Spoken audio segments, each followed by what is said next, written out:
Hello दोस्तों, स्वागत है आप सभी का एक बार फिर से आपके अपने YouTube channel Shri classes by Ravi Sahu में। और ये छत्तीसगढ़ का 6वां वीडियो है और हम इसमें छत्तीसगढ़ की भौगोलिक स्थिति के बारे में पढ़ने वाले हैं। छत्तीसगढ़ की भौगोलिक स्थिति का मतलब है कि ये अगर आप ग्लोब के हिसाब से अध्ययन करते हैं छत्तीसगढ़ का, तो ये कहाँ पर स्थित है, इसका दिशा कौन सा है, क्या है, एक्सेट्रा एक्सेट्रा। ठीक है, तो मैं जैसे इसको समझाने के लिए एक एग्जाम्पल लेता हूँ। अगर मैं पूछूं कि तमिलनाडु या आंध्र प्रदेश कहाँ स्थित है भारत देश कंट्री के रेस्पेक्ट पे, है ना, तो आप आसानी से किस दिशा में स्थित है अगर मैं पूछूं तो आप आसानी से बता पाएंगे कि वो कहाँ है, दक्षिण में। अगर मैं पूछूं कि दिल्ली कहाँ पे स्थित है, पंजाब कहाँ पे स्थित है, दिशा बताइए, तो आप आसानी से बता पाएंगे कि वो कहाँ है, उत्तर में, उत्तरी नॉर्थ में है। ठीक है, उत्तर में स्थित है। वैसे ही जब हम इसको ग्लोब के हिसाब से पढ़ाई करेंगे तो छत्तीसगढ़ की स्थिति कहाँ पे है? छत्तीसगढ़ की स्थिति वहीं होगी जहाँ भारत की स्थिति होगी, है ना। जहाँ पे भारत स्थित होगा वहीं क्या होगा, छत्तीसगढ़ भी स्थित होगा। तो इसको पढ़ने के लिए अक्षांशी विस्तार, देशांतरी विस्तार, इसको पढ़ने के लिए हमको थोड़ा बेसिक पढ़ना ज़रूरी है। बेसिक ये है, जैसे कर्क रेखा, विषुवत रेखा को भूमध्य रेखा भी बोलते हैं, और मकर रेखा, इनके बारे में थोड़ा जानकारी होना आवश्यक है। तो इसको मैं थोड़ा सा ब्रीफ कर देता हूँ। इसको समझने के बाद ये आप बहुत आसानी से समझ पाएंगे।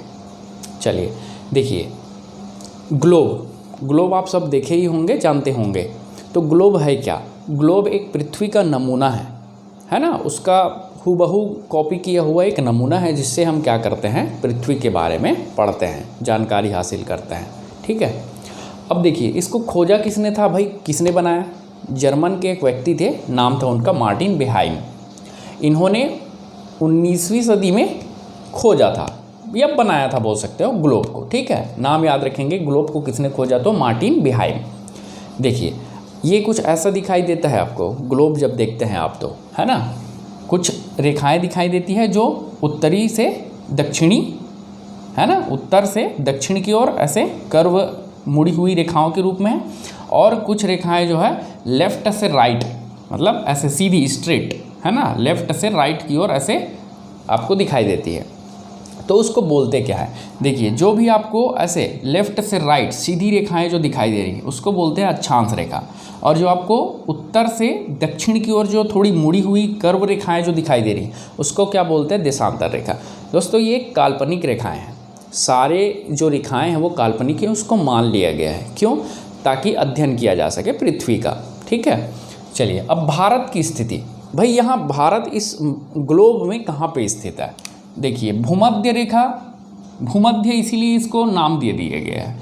भूमि यानी पृथ्वी को मध्य से 2 भागों में बांट देता है। ये देखिए, ये इसको 0-0 डिग्री लेते हैं, 2 भागों में बांट दिया, इसलिए भूमध्य रेखा। ठीक है, इसको विषुवत रेखा भी बोलते हैं, याद रखेंगे। उसके नीचे ये देखिए, ये उत्तर हो जाएगा, ये बीच का हिस्सा है भूमध्य रेखा। ठीक है, इसको विषुवत बोलते हैं। इसका उत्तरी हिस्सा उत्तरी गोलार्ध कहलाएगा, और उसका दक्षिणी हिस्सा, मतलब उसका नीचे का जो हिस्सा है उसको बोलते हैं हम दक्षिणी गोलार्ध। ठीक है, अब भारत कहाँ पे स्थित है? भारत उत्तरी गोलार्ध में स्थित है, विषुवत रेखा या भूमध्य रेखा के ऊपर। ये है भारत, मैं ऐसे ही बना दिया हूँ ताकि आपको समझ आ सके। ये है, मान लीजिए, भारत। तो भारत के अंतर्गत ही तो छत्तीसगढ़ है शामिल, मतलब जो स्थिति भारत की होगी वही स्थिति छत्तीसगढ़ की होगी। जैसे मैं एक क्वेश्चन पूछता हूँ कि भारत कौन से गोलार्ध में स्थित है, यहाँ देख के बताना है। तो कौन से गोलार्ध है? उत्तरी गोलार्ध। अब मैं यही पूछता हूँ कि छत्तीसगढ़ कौन से गोलार्ध में स्थित है, तो उसका आंसर भी वही होगा, क्योंकि वो भारत के अंतर्गत निहित है, शामिल है। चलिए अब उसके ऊपर देखिए, विषुवत रेखा के ऊपर 23.5 डिग्री में जो स्थित रेखा है उसको बोलते हैं हम कर्क रेखा। ठीक है, और दक्षिणी गोलार्ध में जो 23.5 डिग्री में स्थित है उसको बोलते हैं हम मकर रेखा। ठीक, कर्क रेखा जो है भारत के 8 राज्यों से होकर गुजरता है, भारत के 8 राज्य, और यही रेखा छत्तीसगढ़ से भी होकर गुजरता है। ठीक है, जो भारत के 8 राज्यों से होकर जो ये रेखा गुजरता है उसमें से एक राज्य कौन सा है? छत्तीसगढ़ है।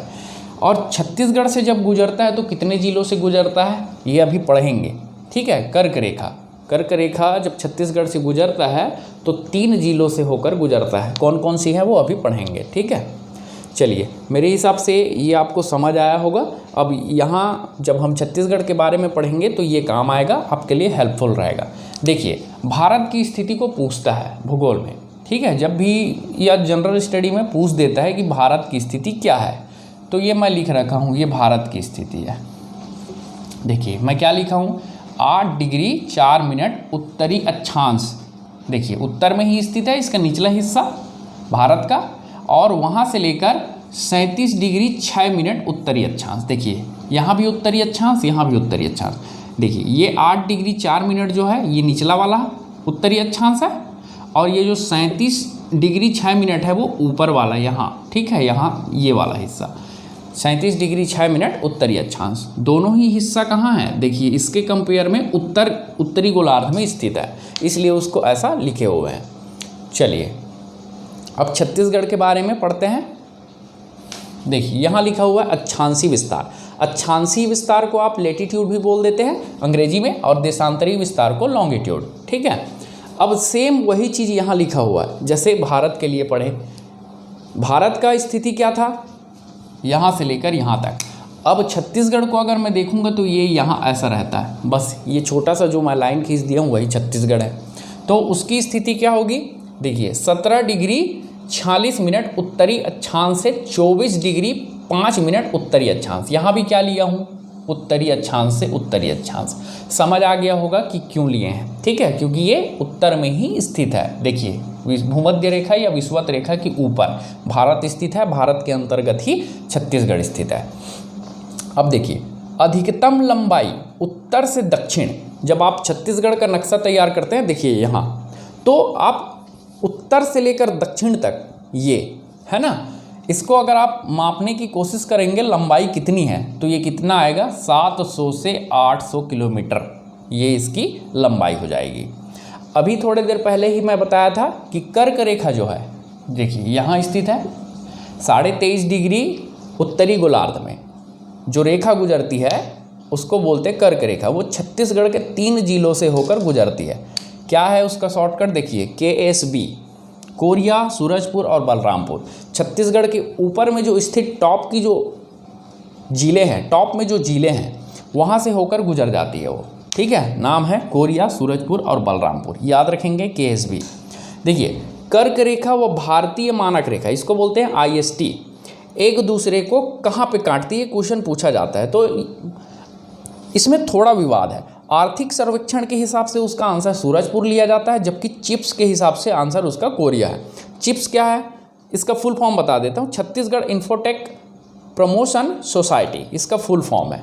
चिप्स जो छत्तीसगढ़ का जो नक्शा है बोल सकते हो, या भौगोलिक जो स्थिति है, विस्तार है, उसको बनाने में मदद किया है। ये इसके हिसाब से कोरिया में काटता है। तो आप अपने हिसाब से आंसर ले सकते हो या ऑप्शन के हिसाब से जा सकते हो, ठीक है।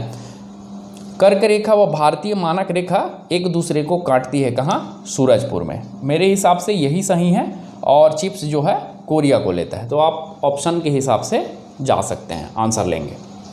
लॉन्गिट्यूड, देखिए देशांतरीय विस्तार। देशांतर मतलब ये कुछ तिरछा, ये ठीक है, ये ऐसा ये है, इसको बोलते हैं देशांतर रेखा, ठीक है, जो थोड़ा कर्व जैसा मुड़ा हुआ रहता है। अब देखिए इसका क्या है, 80 डिग्री 15 मिनट पूर्वी देशांतर से लेकर 84 डिग्री 25 मिनट पूर्वी देशांतर, इसको आप याद रखेंगे, ठीक है। यहाँ पूर्वी देशांतर से पूर्वी देशांतर लिए हैं, ठीक है, क्योंकि ये देखिए बीचों बीच से देखेंगे तो आपको ये कहाँ स्थित नज़र आएगा, पूर्व की ओर, ठीक है। ये पूरब, ये पश्चिम, ये उत्तर और ये दक्षिण, इसलिए ये ऐसा रहता है। और भारत का भी क्या होगा, पूर्वी देशांतर ही होगा। अब देखिए अधिकतम लंबाई पूर्व से पश्चिम की ओर, पूर्व ये है और पश्चिम ये है ना। तो यहाँ इसका जो अधिकतम लंबाई वो कितना है, 435 किलोमीटर है। जब आप देखते हैं छत्तीसगढ़ के मैप में तो इसका अधिकतम लंबाई कितना आता है, 435 किलोमीटर। देखिए भारतीय मानक रेखा IST छत्तीसगढ़ के 7 जिलों से होकर गुजरती है। उसका कोड ये है BSS JKBM। 2-3 बार बोलेंगे तो आपको याद हो जाएगा। BSSJKBM ये लिखा हुआ है। अब इसको आप आसानी से कोट कर सकते हैं, बना सकते हैं, यहाँ से निकाल सकते हैं जिलों का नाम। आप मैप पे देख ही रहे होंगे। देखिए बलरामपुर, सूरजपुर, यहाँ फिर एक ऐसा है सरगुजा, फिर जे जांजगीर चांपा, के से कोरबा, बी से बलौदा बाजार और एम से महासमुंद। तो टोटल कितने ज़िलों से? 7 ज़िलों से होकर गुजरती है। ठीक है, चलिए, तो आप ऐसे ही इस पोर्शन को बड़े आसानी से समझ सकते हैं। अगर ये वीडियो आपको पसंद आया है तो चैनल को लाइक, शेयर और सब्सक्राइब करना ना भूलें, क्योंकि ज्ञान और खुशियाँ बांटने से ही बढ़ती है।